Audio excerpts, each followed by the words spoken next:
Hello. I've been to a few of these sort of technology forums before.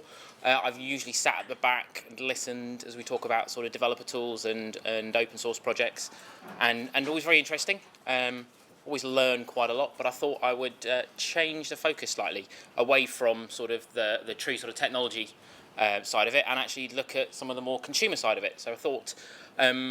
Let's do a piece on ultra high definition, UHD, 4K, whatever you want to call it. It's got a whole bunch of different names, and it kind of depends on what perspective you're coming from.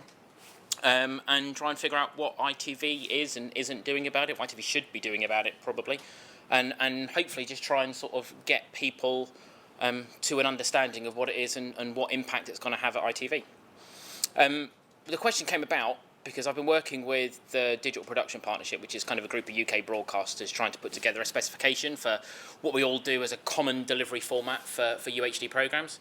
I had to ask a question, and it came back to me in the end, of what's ITV's strategy around UHD, to which the answer was, we don't really have one. So I thought I'd go around and ask a few people and try and make one up, which is kind of what the output of this was. But the first bit of it is literally just an introduction of what is it? What does it really mean? And when people talk about things like UHD and 4K, what is it they're talking about? Basically, it breaks down into two sorts of technologies and two display. Mostly, you've got to remember that UHD is pretty much exclusively driven by the consumer electronics world. The people who are making the 4K and the UHD sets are the guys who are trying to push it at the back end as well. So if you sort of look at it from a display technology perspective, it helps to put the rest of it into context. There are basically two sorts of things we're going to talk about: more pixels and better pixels. So more pixels are pretty easy to understand. When we went from SD to HD, we went from sort of 720 by 576 up to 1920 by 1080. So we sort of had 4 times the resolution. Made a big difference when people were switching from big sort of 4x3 CRT tellies up to LCDs, and you sort of went beyond I think the average was probably about 24 inches when you were talking CRTs, and we went to sort of the mid 30s, low 40s as the average for sort of 7 or 8 years ago when people were buying HD sets. Now I think the average is well above 50. So the bigger your telly gets, the bigger your screen resolution gets. Your living rooms aren't getting any bigger. You're not sitting any further away from it. So people are stretching out the resolution and giving that the increase in quality there. Realistically, with 4K images, if you sit in a normal UK home, you sit about sort of 2.4 meters away from your telly. If you want to see the difference between HD and 4K content at that sort of distance, you need to be at least 55-inch screen. But really, if you want to see the full resolution of 4K, you need about an 80-inch screen, and you're sat about 2 meters away from it. So you can see it starts to become a little bit. Anything beyond 4K, really, in an average UK home for normal sort of TV consumption is going to start getting a little bit excessive, to put it mildly. So as well as everyone talking about more pixels, the thing that's actually going to make a difference to sort of regular consumers is actually better pixels. And there are 3 technologies that are part of UHD which people talk about quite a lot. First is high dynamic range. The classic image here is if you ever watch a sports game and you've got sort of half the pictures in shadow and half the pictures in shade, because of the sort of limited range of CRT tellies and the old transmission chains, what you end up with is either a really bright pitch, which you've pretty much washed out and you can't see anything, but you can start to see a little bit of detail in the darker bits of the picture, or the shadow bits are almost entirely black and you can just about make out the highlights. So you don't really get much of a range. You either have to sort of target your screen either to the dark bits or the bright bits, but with the high dynamic range, what we try and do is just sort of try and stretch that out. So now instead of seeing one half in absolute black while the other half is bright, you kind of balance that out a little bit more. You can notice a difference in HDR on any size of screen, any type of device. You can apply it to HD as well as UHD. It's not specifically tied to 4K at all, but it really starts to improve the sort of brings TV more in line with what your eyes can do, because it's much more sort of higher dynamic range. The second technology is high frame rate. So again, when we went from SD to HD, we didn't change frame rate at all. We still use 25 pictures a second. We sort of split that in 2, which gives you interlaced pictures and a refresh rate of once every 50 times a second for normal pictures. But with sport and with especially with other fast-moving content, you want at least really 100 frames a second before you can start to sort of get away from the sort of slightly jerky motion that you get either when you're sort of panning across detail or when you've got things that are sort of moving quite fast in the picture. UHD supports to begin with, up to about 100 frames, but there'll be various sort of iterations on UHD2 and sort of other international standards which will take it up to at least 150, if not beyond, which will start to give a real sort of resolution, a temporal resolution, especially on, say, on fast-moving things. The other technology that comes as part of it is wide colour gamut, which essentially means when we designed colour TV back in the sort of 30s and 40s and 50s, it was all based around the types of phosphors they could get to glow and the types of CRT monitors that they had at the time, and the ones that were really cheap and really easy to get hold of and easy to manufacture. So there were certain limitations on it, which meant that actually green's a really poor colour, a really hard colour to represent with a glowing phosphor. Once you move away from CRT and you can make a true sort of cut away from the legacy of technology, you start to realise that now, instead of it being phosphors that are glowing, it's actually subtractive technology. So you put filters on LCD panels, you've got a white light which you can then block out certain colours of, and you can get much richer greens, much richer reds. So you can start to sort of expand the amount of colour that we can reproduce.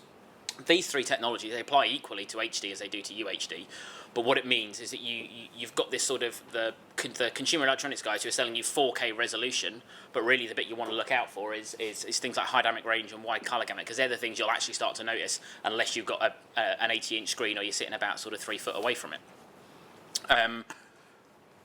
The interesting thing to remember, it's only as of sort of CES this year that people are actually starting to sell screens that are HDR and true colour capable, which means anyone's got a UHD telly that they bought up until now, and even now it's only, I think, a couple of Samsung and LG models, specifically the very top end, so the LG OLED ones which came out this year, and some of the Samsung ones which are sold, I think they're called SUHD, and the sort of Samsung branding.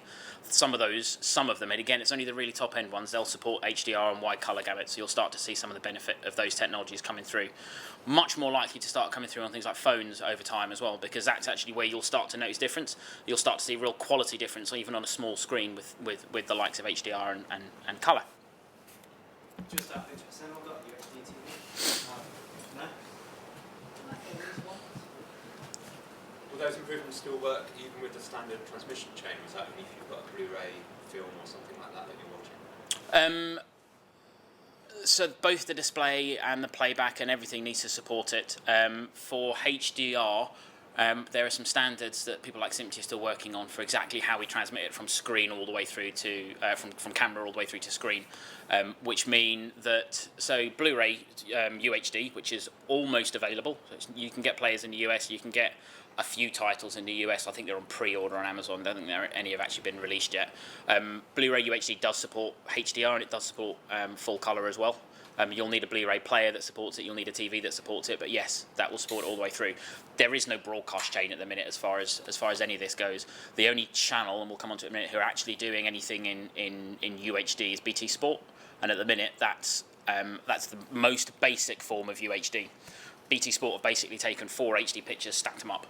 If you go into the Ericsson transmission site and you have a look at what they've got 4 HD tellies and they've got 4 HD signals coming in, and all they do is they combine those 4 HD signals at one point for the final encoded delivery. It's not true UHD. It doesn't support high dynamic range. It doesn't support wide color gamut. It's only 50p, so 50 frames a second. And it's effectively the cheap and easy version of it. That's the easy bit to do. That's what everyone's doing at the minute. The HDR stuff isn't quite there just yet. So BT Sport have been doing it for a while. The interesting thing about BT, they're doing it over their own managed network. So one of the challenges for people who don't happen to own an entire sort of direct-to-the-home fibre transmission network is you need, I think BT Sport's transmitting about 30 to 35 megabits a second for their one channel that they've got. Average UK broadband, and this is average and it's heavily weighted by what Virgin have been rolling out in London and other sort of large metropolitan areas, is about 23 megabits. So how you guarantee end-to-end delivery of a 30 megabit signal over an average of 23 megabits is a bit of a challenge, which is sort of one of the barriers leading to sort of preventing people like ITV really from adopting UHD for broadcast over IP at least. Sky have released their new box. If you've seen in their publicity, their new sort of Sky Q box. They're all about fluid viewing and being able to look and watch on multiple devices at the same time. They make very, very little reference to UHD at all, but there are two boxes they've released. I think the sort of the top end model is UHD capable. They won't say which UHD it's capable, whether it's capable of HDR or colour or not, I don't know. The platform's really sort of lagging behind a little bit because they're waiting for the standard to settle down. They're waiting for people to buy enough screens to make it worthwhile. But the Sky Q box is, in theory, UHD capable. I'm sure a software update will be able to introduce things like HDR over time. It's probably just a sufficient amount of processing in the box. They will have some UHD channels. It might be the end of this year, it might be early next year, but certainly not now and not when they're launching their Sky Q service. And when they do, it will be a combination of satellite broadcast, because they can get as much bandwidth as they want over satellite because it's relatively easy to come by. You just have to pay for it.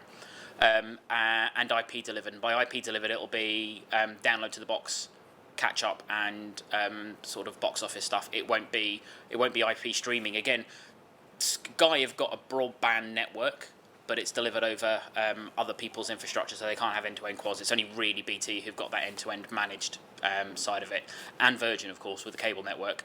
But really, Virgin are doing nothing. They're quite slow technically to adopt these things. It'll be a couple of years at least before we see anything Virgin doing anything UHD, and then it'll be catch-up. It'll be them playing catch-up with whatever Sky have launched. The BBC have been doing an iPlayer public trial for a while, so if you've got the right devices, and I think Xbox and a couple of connected TVs, possibly Samsung and one other, have been capable of receiving iPlayer content in UHD. Very little content. I think War and Peace and maybe one other program have been delivered in UHD over iPlayer. But that's where they're sort of putting their money to begin with, certainly as a sort of a trial. There probably is something coming as a sort of a BBC UHD trial channel. I would suspect middle of next year sometime between about April and July probably. They'll have some form of test channel, a bit like they did with the BBC HD service. So it'll be satellite only. It'll be a couple of hours a day of programming that's selected from either BBC One or BBC Two or wherever they can get hold of it. And the rest of the time they'll have their little test loop running saying, this is the BBC UHD channel, keep watching. Because there's very little content out there at the minute. The only people who are really creating quite a lot of content are the OTT guys, so people like Netflix and Amazon. Netflix are going hell for leather with UHD content. They've been pretty much producing exclusively in UHD for the last year. They're now pretty much mandating HDR for their own productions as well. And where they're buying content from other people, they're requesting HDR, they're requesting UHD. They're not really getting a lot of it at the minute, but pretty much everything that they are doing themselves and making themselves is coming through in UHD. Amazon as well, quite a lot of the content that they're doing is available in UHD. YouTube was pretty much the pioneer when it came to sort of UHD broadcasting and transmission, and they've been doing it for about 18 months, if not slightly longer. There's not an awful lot of content on YouTube. It's a bit like the rest of the content on YouTube, to be honest. It's quite short form, and it's mostly people saying, look how wonderful my lovely new 4K camera is, and that sort of stuff. There's very little genuine, actual, interesting content to watch on there. As far as satellite goes, we spoke to SES, who run Astra and a bunch of other satellite distribution networks around the world.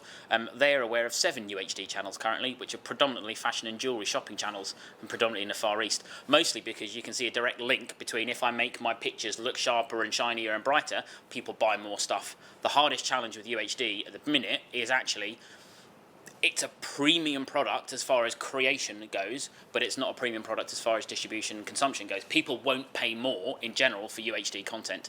The only people who seem to get away with it are Netflix. Amazon don't charge any extra for it at all. BT Sport's kind of bundled with all the rest of their packages. But for Netflix, it's kind of bundled in with their top tier package, which actually is just about if you want 4 devices, then you kind of get UHD thrown in. But no one's really paying a huge premium for UHD content at the minute. Certainly not from a consumer perspective anyway. Yeah, sure, absolutely. So where are the Japanese, and then specifically NHK, 4K? They've been doing 4K and 8K for ages, but 4K not for broadcast yet. They've committed to doing the 2020 Olympics in 8K as a minimum. Most of it tends to be funded as an R&D type project. Again, very little of it makes it to the home. They are Public service, basically, that you can tune in. I'm not sure what NHK have got in 4K, to be honest, but I'm say the market does tend to be led by the Far East, because that's where people like LG and Samsung are based. Korea, Japan, places like that have got the consumer electronics side of it is far ahead of what the UK are making. So I'm not sure what NHK have got as a broadcast channel though. We talked about Blu-ray UHD, available soon, probably by the end of this year. Sort of Christmas time, there'll be between 100 and 150 titles released. So I think the first one that people had slated for release was the Mad Max, as the first film available in UHD on Blu-ray. It'll be the latest releases, the latest blockbusters that are available. Interestingly though, a lot of things that are being shot on film, so that includes Star Wars and a few other things that have sort of recently been film's been going through a little bit of a legacy or a bit of a revamp and coming back around again. If you scan very high quality 35mm film directly from the negative that's come out of the camera, and you scan it properly and it's been well shot and well exposed and it's a well lit scene, you can get about 3K resolution out of it. So even if you take the highest quality negative original source, which for a lot of older movies isn't available anyway, you've only got sort of distribution prints available, even if you scan that at 4K, you're not going to get 4K resolution out of it.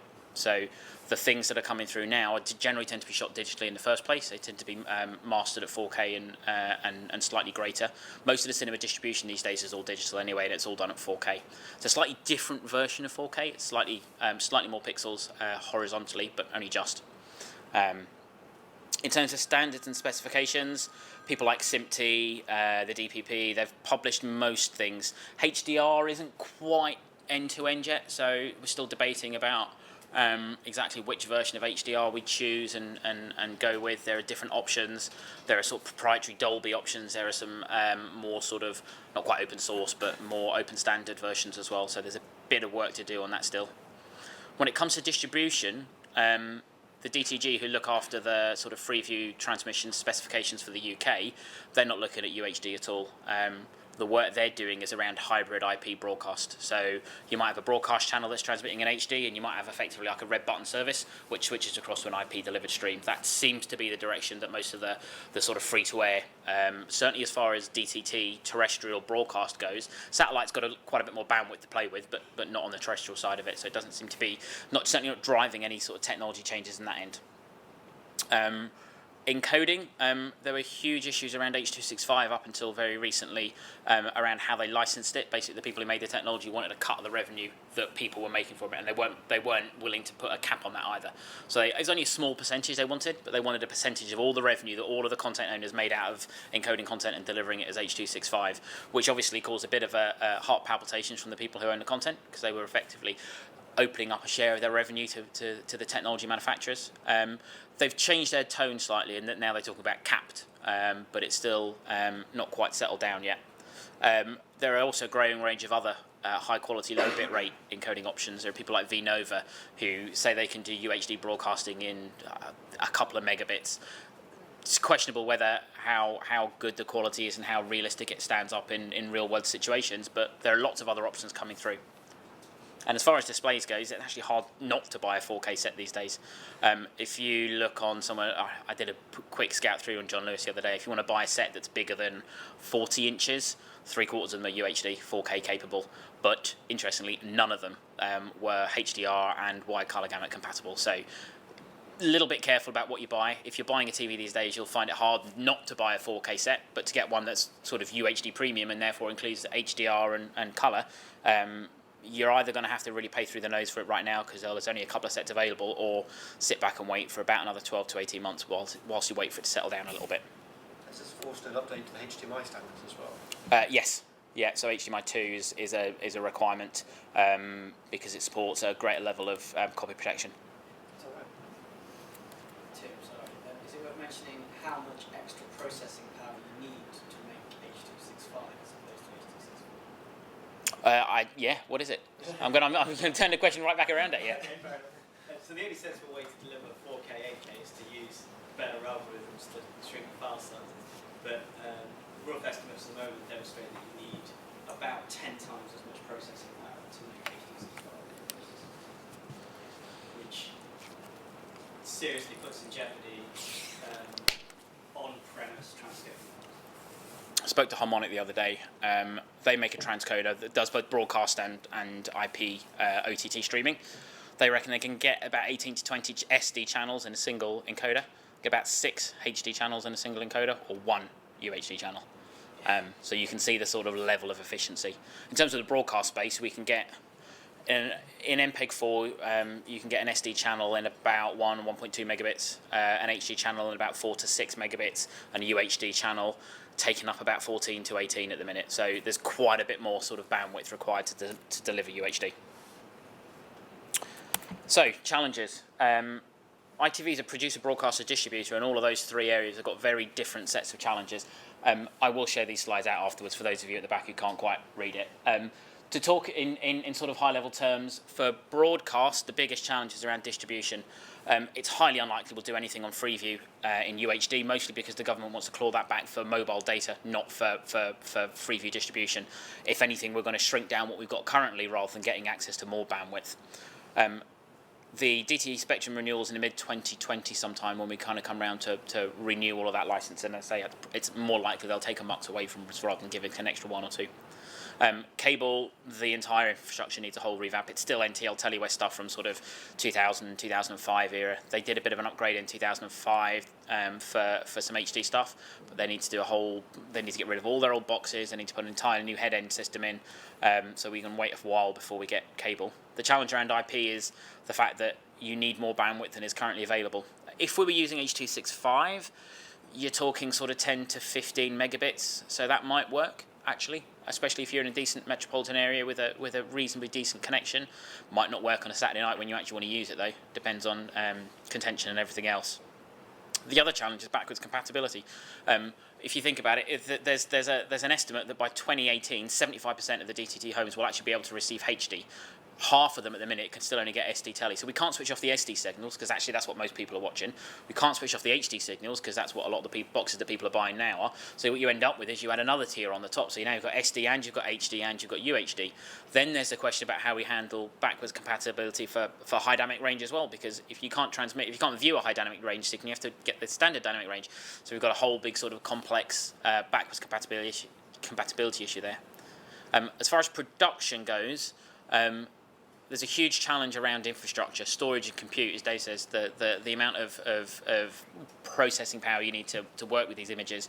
They're 4 to 5 times the size of HD images when you're producing them. So, you're talking about an hour of telly at HDs were about 60 gigs, so an hour of telly at UHD is about 250, 300 gigabytes. That's quite a lot of storage to be able to work from, and to be able to stream that in real time, again, 500 megabits a second. If you've got multiple streams because you're editing, you're talking about storage that's delivering you gigabits to each client that's connected to it. Networking is another challenge, and infrastructure. If you think about a TV studio, when we're doing HD, you're talking about 1.5 gigabits per second. Copper works over short distances. Fiber works relatively easy over longer distances. When you talk about UHD, 12 gig, it starts to break current switch technology. So there's a bit of a challenge there in terms of networking. You have to move to 40 gig switches. You've got to, how many gigabits you need as a backbone network for that. There's a challenge around conversion and mastering, and the fact that we may end up, certainly for a short period, having to deliver both HD versions and UHD versions. Mapping between different colour spaces, different dynamic ranges, frame rates. It's a lot more difficult than just stretching out the pixels. Education's another challenge, in the fact that the only people who do this well are people who've traditionally shot on film and have got cinematic sort of techniques, and therefore they come with cinematic type price tags associated with them. They're almost exclusively freelance staff. They're very well paid freelance staff. They tend to work all right on the big budget dramas, but to get that level of skill to filter down to the likes of Jeremy Kyle might take quite a while. So it's sort of, there's a bit of an education piece before we can start getting sort of mass market UHD. Can't think of anything worse than any kind of high-res Jeremy Kyle. Yeah, it'll come eventually. If you think about what we've done with HD, it took about 10 years, but to get from the very first productions to the very sort of mopping up at the end, it took about 10 years. For UHD, it'll probably take slightly less. So I reckon, yeah, sort of. The challenges are different, but the adoption will probably happen. I reckon UHD Jeremy Kyle will be somewhere 2023, 24, somewhere about then. As far as distribution goes, there are challenges around standards and the fact that everyone's got a slightly different standard of what they want at the minute. There's a rising demand, but currently no supply, so Global Entertainment can't get hold of any content at the minute. There's nothing that we're producing, nothing we're making that they can sell as UHD. But more and more people, especially the OTT guys, starting to ask for UHD content. Netflix is starting to demand it for things that they're making themselves. They're starting to not quite mandate it for co-productions, but they're really sort of leaning on people saying, we want UHD content. We're selling it as a premium service. We want to get hold of it. And at the minute, the biggest challenge for distribution, we don't have any content. The bit in the middle that sticks out as the real challenge across all of this is trying to figure out who's going to pay the premium for the content creation, storage and distribution. At the minute, that's the biggest challenge. It's not going to be led by broadcast because there's no additional advertising revenue in it. If it wasn't for the sort of platform tie-ups we did, we'd never have done HD because there's no extra money in advertising in HD or UHD. In fact, as of now, I think we broadcast one commercial in HD so far, and that's 10 years after we launched a HD channel. So there's quite a challenge. Last week, I think we did a first test of an HD commercial. It's taken us that long to catch up. So it's certainly not driven by the advertising side, and that's where the vast majority of our revenue comes from. So do we use upscale SD then at the moment? Yep. Every commercial, except for one, which has been played out over the last 10 years on our HD channels, has been SD upscaled. So what are we doing? The answer to that is not a lot. In broadcast, that's fine, actually. There's nothing that we're currently planning, but I don't see how broadcast is going to drive UHD. There isn't currently a free-to-air platform for UHD, and to be realistic, there probably won't be for a very long time. Estimate 2020, maybe 2022, sometime around that sort of period, before we get a sort of a widely adopted free-to-air UHD broadcast channel. So certainly won't be driven by broadcast. Studios are starting to shoot a few bits in 4K, driven by the US predominantly. So some of the series we've done recently, Texas Rising, River Monsters and Aquarius, they were all shot 4K. Going back to that previous slide, nobody was willing to pay the premium to master it in UHD. So actually what they did was they took their 4K rushes and then they down-converted them and made a HD output. They use the 4K for capture because it gives them a nice film sort of progressively shot. It makes it look like film. It's got a very shallow depth of field. It's scanned progressively, so you've got a very different sort of movement associated with it. So that's why they use those 4K cameras up front. It gives them a little bit more wiggle room to play with things as well, but they don't master it at the minute. For sport, that's where we're probably going to be driven most, is on sport. It's where a lot of the sort of firsts for HD was around sport. The Euros this year, there are eight matches available at the Euros this year in UHD. So I think the 4 quarterfinals, the opening game, the 2 semi-finals and the final are all available in UHD. You can pick it up from BT Tower as 4 separate HD signals, as we talked about earlier. The World Cup in 2018, there'll be probably quite a bit of that, if not all of it. 2019 Rugby World Cup coming out of Japan, maybe. 2020 World Cup, NHK have said they're going to do an 8K, so you can be pretty much guaranteed there'll be something coming out of that. Creative have done a few bits of 4K, again, mastering in HD. And on the distribution side, we don't have anything to distribute, so there's nothing really going on there at the minute. Thought it was interesting to have a quick look back at what we did with HD, and for those of you can turn your heads to the side. ITV were pretty early adopters when it came to HD. We actually launched the ITV HD service in 2006, which was just about the same time as the BBC and Sky launched their services as well. The only people who really beat us to it were Telewest, who launched their what became the Virgin V Plus box in 2005. But ITV were pretty much there as early adopters. Very low level of investment. It was done as a sort of a red button on the side thing, and it was done around the Football World Cup in 2006. So you can see again, it was driven by sport. It was driven by very specific platforms, and it was kind of done as a bit of a technology test. We kind of went all in about 2010, which is when we signed the platform deal with Sky.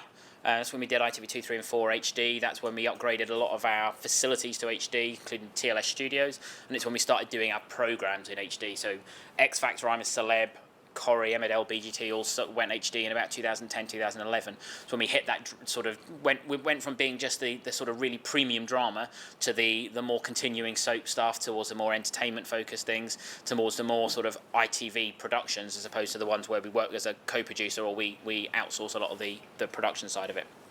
The third tranche of investment came in about sort of 2014, 2015 time, which is when we went back. We did Playout as HD as a core rather than HD as a bit of a lash up on the side. It's when we did things like This Morning, it's when we did news, it's when we sort of went back and tidied up a lot of the bits on the side, that sort of the workarounds that we put in over the years. So what could we do in terms of UHD ITV? From a producer, the biggest thing we need to start doing is where we're shooting at 4K, we need to keep hold of that content, keep hold of the quality. Probably don't worry about making a UHD master at the minute, and certainly not making a sort of finished program, but keep it and be prepared to remaster in UHD once we can actually get the distribution outlets ready. There's a big education piece around becoming a UHD ready producer. And there's in terms of preparing buildings and fitting out UHD studios, I think it's a case of sit back and wait. It's probably 4 or 5 years before we need to bother worrying about studios. If you think about the content that comes out of ITV studios, the first program that came out of an ITV studio in HD was Have I Got News For You? Not driven by ITV requirements, driven by the BBC. So 4 or 5 years before we worry about doing anything UHD. But the infrastructure is going to be the biggest thing. We need flooded with connectivity basically, because everything's going to be fibre connected. You're talking about 10 gig to pretty much every device, which gives you a huge challenge in terms of network backbone. As far as broadcast go, really it's a case of sit back and wait, keep across developments. There's one challenge which I think is the biggest challenge for ITV, is going to be make sure that we ensure there's a long-term ad-funded free-to-air viewing platform. If DTT isn't going to go UHD, and it probably isn't because we're not going to get the bandwidth, what is going to become the UHD default viewing platform for people who don't want to pay premium for Sky or don't want to pay for Virgin? What's going to be the platform for that? It's probably some hybrid IP broadcast platform. It's probably driven predominantly by what the BBC and ITV and Channel 4 end up doing, some form of potentially joint venture, which is what Freeview is really, isn't it? It's a joint venture between ITV and BBC and people like that to make sure there's a long-term ad-funded or subscription, or not subscription, sorry, license fee-funded platform that's free to air at the point of reception. But other than that, broadcast can pretty much sit back and wait for other people to do it first. For distribution, it's about making sure that we start stockpiling UHD content. The OTT guys and the people that we're distributing and getting real value from a lot of our back catalogue of content at the minute, the value of SD content is going to plummet, because when you start watching 16K content on a screen that's 80 inches wide, and then you look at 720 by 576 stretched out, where each pixel's about that big, you're going to really start to notice the difference in quality between the SD and the UHD stuff. So we need to start thinking about what we've got as our back catalogue for UHD as much as anything. And just sort of, again, make sure we tool up and that the fulfillment capability is ready for UHD. In terms of timescales, what we might end up doing, and this is very much a sort of a guesstimate of what could happen, 2018 feels like about the time when ITV might start doing something in UHD, whether that's a World Cup in 2018 or Rugby World Cup 2019, other big sporting events, probably what's going to drive it, because we're going to pretty much run this on some form of tentpole event, a bit like that. It was going to be some big event. Maybe if the Queen dies, there'll be a big coronation that'll drive people to UHD broadcasting. But it needs to be that size of event that's got mass consumption, that you've got sort of 20 million people watching it. It's not going to be Corrie that drives UHD channels. It's not going to be that sort of level of thing. It's going to be something big that everybody wants to tune in and watch, and actually drives people to go out and buy new sets and new platforms. 2022 feels like about the time we might have some form of free-to-air service, but only if other broadcasters are going in that direction. It's probably the BBC who are going to go first, and we'll sort of follow along behind. That's about the time when we're thinking about doing things like soaps, like the entertainment shows and things like that. And then maybe 2025 is the point when we start doing Jeremy Kyle. That's the sort of timescales we're possibly thinking about for UHD. This is just based on what we did with HD. You take a look back at that and you go, realistically, how did we invest and what did we do and when did we do it and what was it based around? You take that timescale, you condense it a little bit, not that much actually, because we're still limited by, as I say, this is now limited by infrastructure, so storage, compute, network, those things only move at a certain pace. Broadcast ain't going to drive the Cisco to go out and change their network infrastructure. It's not going to be the sort of small scale media entertainment use cases. It's going to be the rest of the world needs to drive a lot of the infrastructure things, and then we need to sort of roll along on the back of that. That's it. So hopefully that was useful. Give you a bit of an idea of what we're doing, what we might be doing in the future, and what really UHD means, because it's pretty much a bit of a confused term at the minute. Cool. Questions? Thank you. I'll throw it open if there are any more questions. Anything else you want to know about? Anything specific? Anything generic? Do you think UHD means that ITV is going to stop trying to roll out HD? Because it seems like, to me, as a consumer, most stuff is still SD. Yep. Probably not. What HD going? what I would like to see and what might happen is what they did in France recently, turned off all their old DVB-T1 MPEG-2 only broadcasting stuff, which effectively meant they got rid of all of their SD channels. Most of their channels, with the exception of one or two, were available in SD and HD anyway. But they got to a point where they had about 80% of people had HD capable sets, so they turned off all the SD stuff. That's the most likely thing to happen, that HD will actually replace SD and become the default free-to-air non-premium service, and UHD will become the new, because HD really, if you think about it, it's only ITV main channel that's available free-to-air in HD. 2, 3 and 4 you can only get on Virgin or Sky subscription platforms. So that's what's probably going to happen. The HD will become the free-to-air, anybody can come and get it, and the UHD will become the sort of slightly premium product, and SD, hopefully, will just drop off the edge. That won't be acceptable for quite a long time. 75% of boxes by 2018 will be HD capable, as according to. But if much before the mid-2020s you switched off SD and went straight to T2, then you would have an awful, there's a massive Yeah. capacity issue there. A lot of channels would have to disappear. Yeah. You just simply wouldn't be able to convert that many SD channels into HD. Yeah. So ITV It's a would challenge. be all right, but that long tail of DTV Yeah. channels would be very upset. So Yeah. it's But- slightly different dynamics for us. Yeah, there's a question about DT. The long term UHD on DTT is a Absolutely no chance. very tentative at best. Certainly not. When is the DTT Max is 2022? Is it? Some of them have got license 2022, some in 2026. Okay. But the T2 switchover won't be 2022, 23 will be probably optimistic. Right.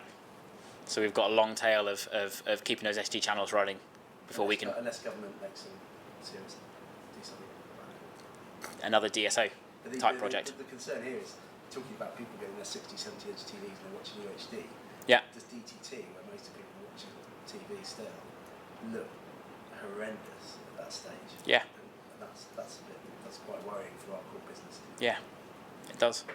That's why I think the bit about broadcasting is actually making sure that there is some form of long-term free-to-air, non-subscription based mechanism, whether that be Freeview or a hybrid Freeview or something else. So to make sure that we still have those eyeballs, and especially where we can have that prominence of Channel 3, because that's such a huge important thing to ITV, to have that prominence at the very top end of the EPG. Where does it stop? I suppose the question is, what's the resolution of the human eye? As in, are we going to get something like 16K or something? Well, 32K, or yeah. Is 8K going to be the cap where actually No. you can't tell the difference? Realistically, you won't be able to tell the difference between HD and UHD unless you've got a massive telly or sitting really close to it. The tip over point, I think, is about 55 inches when you switch from average viewing distance from HD to UHD, where you start to see a difference. You don't see the full resolution of UHD up until about 80 something inches. So that will be the tipping point when you see the difference between 8K and 16K. Will be 80 plus inches at 2.5 meters. So it'll be a while. Not saying it won't come. Again, it might not be traditional broadcast TV that drives it. It might be the fact that you can now start to do multi-screen, multi-picture windows. TVs that fill your entire wall. Different technologies for consumption that mean you might have a 32K resolution screen, but you've got a number of 8K images or 4K images stacked across that. What about the virtual reality? This headset that you put on, that would be a good one because you're really close to the screen. Yes, absolutely. Again, depends on screen size and thing, but what 8K and things start to deliver is near real experiences, because you can start to see real detail in things, and the closer you get, the more you can see the sort of pixelation of things. The higher the resolution of the screen, the more realistic that experience becomes. So virtual reality for things like gaming has got a huge potential. For broadcast, it's a bit like 3D. It just detracts from that social aspect of it, because it means you've got multiple focused single things, and that's exactly what 3D did. Even just putting on the small glasses creates a sort of slightly strange experience of immersed in the program and not in the social setting. So part of the reason it wasn't very widely adopted is because it was just that barrier it created when watching TV.